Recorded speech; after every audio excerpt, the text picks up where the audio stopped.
O raja rakuwanshi bat ke kurim jong u ka sonam kile ya ke suitcase ha ke homestay hasora haswa bakin ja arngai lembat umangal sutra bat ke sati balathep hapok jongka kabalai rap ya ki kenhun tokit ban yok sai ya ke jingsha penyap o raja rakuwanshi ong ke director general of police DGP Ida Shisha Nongrang ha ke sengi balang ka sonam kaba don arpusan senam karta bat uraja uba arpukundai senam kile ya thok shong kurim ha ke kharwai tarik ujumang bat kiloan poi sampai kalaya hak arpeu terik ujumang ban wan le honeymoon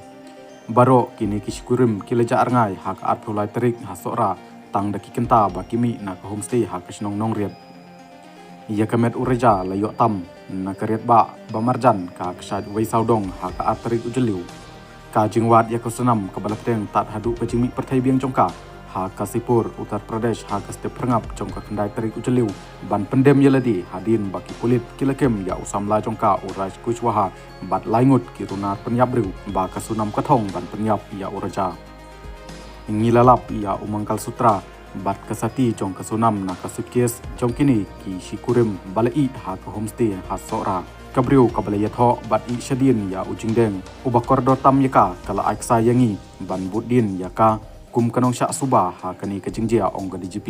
u manggal sutra udai ujingdeng bakantang baju deng daki kenthei Hindu baladep yatho kabapan ya kejingya dai jongka batla ukurim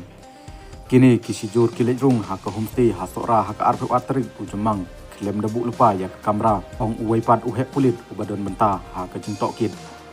kimchem layok kamera ha kani ka homestay bat kumta kilarai ban ya ka suitcase hakani ka homestay namar kan pensitom yaki ban raklang ha ka jinglej hier ya palat lai hajar tali ki mau kondon sha ka chnong nong ret bat lek pekai ya ka jingking jri uloong uni u officer upentip ba kini kibriu balakem baro ki kabur ba kiladon kti ban penyap ya uraja bat dabaro ki sakhi satar balayok lum kamdon jakashu yaki bakin nang kentai kaying kasri ha shalong kalapha ya kasonam usamla jongka uraj kushwaha bat yalaingut ki waipat sha ka police custody ba prasngi